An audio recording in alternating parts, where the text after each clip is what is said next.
একটু সাইলেন্ট, সবাই চুপ করে প্লিজ। আমরা সবাই চুপ করি। আবার শুরু করেন। আচ্ছা, আমরা সাংবাদিক বন্ধুগণ আসসালামু আলাইকুম। আমরা কিছুক্ষণ পূর্বে মার্কিন যুক্তরাষ্ট্রের সহকারী পররাষ্ট্রমন্ত্রীর সঙ্গে শুভেচ্ছা এবং মত বিনিময় হলো। আমাদের সম্মানিত আমিরে জামাত ডক্টর শফিকুর রহমানের সঙ্গে মত বিনিময় হয়েছে। এক্ষুনি তিনি মত বিনিময়ের উপরে খুব সংক্ষিপ্ত ব্রিফ করবেন আপনাদের সঙ্গে। আপনারা একটু প্লিজ সাইলেন্ট থাকবেন, তাহলে শুনতে পারবেন। জি, আসসালামু আলাইকুম। আপনারা ইতিমধ্যেই জেনেছেন মিডিয়ার মাধ্যমে এবং এখানে এসেও জেনেছেন যে আমেরিকার দুইজন ডেপুটি অ্যাসিস্ট্যান্ট ফরেন সেক্রেটারি আজকে আমাদের দেশ ভিজিট করছেন। আমাদের সাথে এটা তাদের দ্বিতীয় মিটিং। এর আগে তারা বিভিন্ন পাবলিক এবং প্রাইভেট বিশ্ববিদ্যালয়ের বিসিদের সাথে বসেছিলেন। সেখানে মত বিনিময় করার পরে রাজনৈতিক দল হিসেবে আমাদের সাথে তারা প্রথম বসেছেন। তাদের সাথে আমাদের খোলামেলা কথা হয়েছে। তারা বাংলাদেশের বর্তমান রাজনৈতিক অবস্থা জানতে চেয়েছেন। তারা আগামী ইলেকশন কখন হবে, কিভাবে হবে, এটা জানতে চেয়েছেন।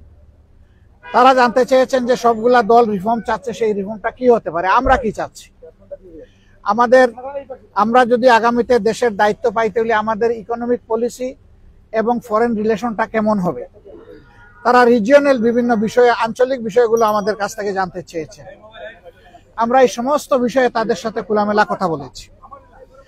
তারা মাইনরিটি ইস্যু নিয়ে কথা বলেছেন। তারা এখানে ওমেন্সদের রাইটস নিয়ে কথা বলেছেন। তারা লেবার রাইটস নিয়ে কথা বলেছেন। আমরা এই সবগুলা বিষয়ে তাদের সাথে কনভারসেশন করেছি। এর পাশাপাশি আমরা তাদেরকে অনুরোধ করেছি যে আমাদের দেশ এখন একটা ক্রিটিক্যাল জাংচারে আছে, একটা ক্রুশিয়াল টাইম পাস করছে। এই সময় আমেরিকার পক্ষ থেকে 37% যে ট্যারিফ ইম্পোজ করা হয়েছে, এটা যেন তারা পুনর্বিবেচনা করেন এবং আমরা অনুরোধ করেছি আমাদের এই অনুরোধ তারা যেন পৌঁছে দেন।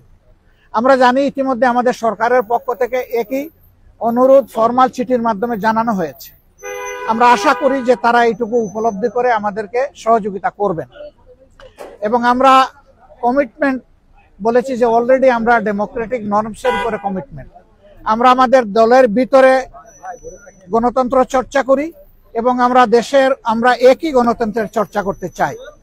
এর জন্য আমাদের যা করণীয় তাই আমরা করব। উদাহরণস্বরূপ আমরা বলেছি যে প্রত্যেকটা ক্রেডিবল ইলেকশনে আমরা অংশগ্রহণ করেছি, কম হোক বেশি হোক সংসদের ভিতরে আমাদের সংসদ সদস্য ছিলেন। At the same time election যখন বাংলাদেশে একবার মৃতপ্রায় হয়ে গিয়েছিল এরশাদ সাহেবের সময়, তখনকার আমির অধ্যাপক গোলাম আজম সাহেবই ইলেকশনকে জীবন ফিরিয়ে দিয়েছিলেন কেয়ারটেকার সরকারের ফর্মুলা প্রস্তাবনার মাধ্যমে, যেটা পরবর্তী পর্যায়ে বাংলাদেশের সংবিধানে অন্তর্ভুক্ত হয়েছিল। কিন্তু দুঃখজনকভাবে আওয়ামী লীগ এসে দলীয় স্বার্থে এটাকে সংবিধান থেকে নির্বাসনে পাঠিয়ে দিয়েছিল।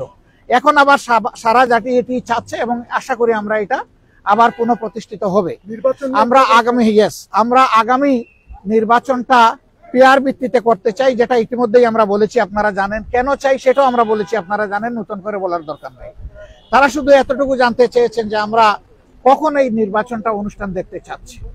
আমরা বলছি যে সরকারের প্রধান উপদেষ্টা বলেছেন যে তিনি এই বছরের ডিসেম্বর অথবা আগামী বছরের জুনের মধ্যে ইলেকশন দেবেন। আমরা তার কমিটমেন্টে তিনি ঠিক আছেন এটা দেখতে চাই। আর আমাদের ভিউ হচ্ছে যে এটা রমজানের আগেই শেষ হয়ে যাওয়া দরকার। ওই জুন পর্যন্ত অপেক্ষা করলে তখন বর্ষা, ঝড়, ঝাপটা, বিভিন্ন ধরনের প্রাকৃতিক দুর্যোগ আসবে, তখন আবার ইলেকশনটা অনিশ্চিত হয়ে যাওয়ার আশঙ্কা দেখা দিবে। আমরা এই জন্য চাচ্ছি ওই আশঙ্কার আগেই, রমজানের আগে যাতে এটা হয়ে যায়, আমরা সেটা আমাদের মত। আমরা বলেছি যে এরকম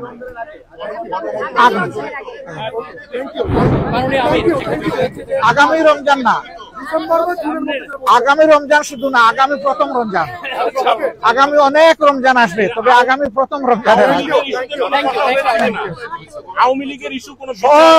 সব ইস্যু আমরা বলেছি যে যাতে ট্রমাটাইজড, এখনো হাসপাতালের বেডে অনেকে পড়ে আছে, এখনো শহীদের মারা, সন্তানরা, স্ত্রীরা কান্নাকাটি করে। এই অবস্থায় আওয়ামী লীগের বিচার অবশ্যই হতে হবে, তবে আমরা বিচারটা চাই যে ফেয়ার বিচার। থ্যাংক ইউ, ধন্যবাদ, থ্যাংক ইউ, এতটুকু।